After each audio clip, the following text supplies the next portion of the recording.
Hello, everyone. Thanks again for joining us. I've got Will here, our Director of Financial Planning, and we wanted to cover the topic of the Trump accounts.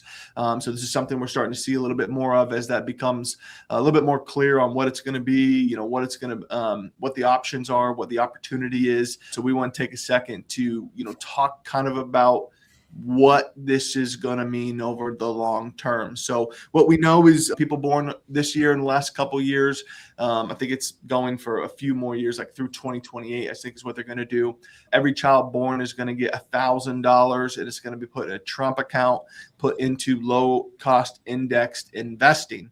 So we saw this tweet come across and thought it would be, a good topic to discuss what the long-term impact of these accounts really can be and how much you should kind of rely on them. So this was a quote by Scott Bessent. So the S&P's growth rate of 10.5%. So quick timeout there. It's been really, really strong, for long term, especially over the last few years. We get averages for a reason. I think if you are, assuming, growth rates that high, that's dangerous proposition number one. I'm not saying, he shouldn't have said that. I'm just saying if you are assuming that for your child, I think that's a little dangerous. But if that growth rate were to continue, $1,000 deposit into a Trump account at birth would grow to over $600,000 by the age of retirement. That's awesome. That's great. I love it. So good to have money going to people younger in their life when they can't touch it and have that grow and compound. But we wanted to put that in context, and context means everything, right? So if you're born today in 2026, you get your $1,000 and it grows to 600,000, right? By the time you're 62, right, in 2088, $600,000 in 2088 is the equivalent of having $100,000 today, assuming normalized inflation rates. So if you are going to assume normalized 10.5% growth, it's our job to kind of take the high flying feel good story and bring it back to reality. It's just 100,000. So for anyone out there thinking this is the solution for their child, this is a solution for your child. This is definitely something you should look at and consider, but you still need to, if you want to help them, there has to have more money going into this.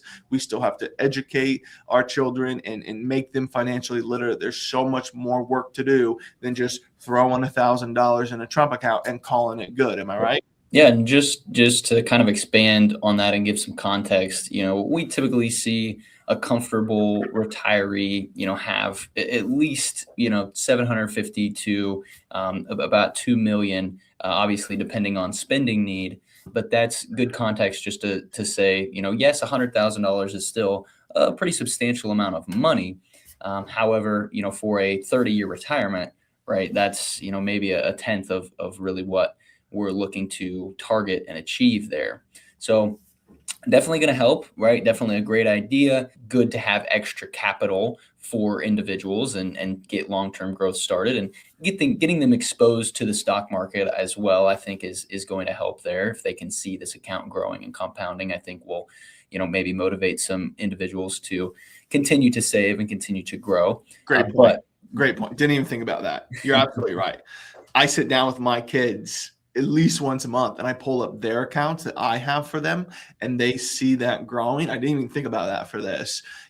I hope, they're seeing what is happening going, man, that's easier and easier and easier. Great point, Will. If we can get these kids to watch that account over time and inform and educate, maybe it's not a life-changing amount of money, but it's enough information, education to keep it going. That's a great point. But still great, great thing to keep in mind, right, is that this is not a end all be all. This is all you'll need, right? It's just a good piece, but definitely not going to be a golden ticket to retirement, meaning you can, spend the rest of what you make. So important to keep it in context, but definitely just top of the news and definitely good to stay informed on what's going on about that. And we will keep our ear to this news and whatever may happen moving forward, we'll definitely be sure to keep this top of mind and incorporate it into some financial plans for our younger clients with families as well. So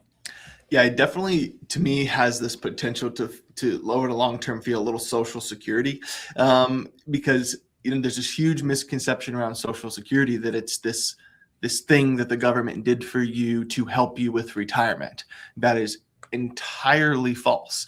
The origination of Social Security was to protect the country, to have money there for people who outlived the normal age. So, when Social Security first came out, you could file at whatever age it was. I don't remember, 62, 63, 64, but that was the average life expectancy for a human being at that time. So Social Security was never meant to be the retirement income solution that people treat it to be that it is today. So this has a tendency, if, to me, it looks like something that can be like, oh, there's my retirement solution, when it's just a complement. Just like Social Security today, right? It's not enough if you want to kind of get to retire and live the same lifestyle you were living while you were working. Social Security isn't enough. These Trump accounts aren't going to be enough. Good points. Yeah, if you have any questions on the Trump accounts, we're still learning, so please send them your way. As soon as we have more information, we'll talk more about them, but they're coming. So we appreciate you taking the time. Will, thank you for your time. As always, we hope you have a great rest of your week, and we'll talk to you all very soon.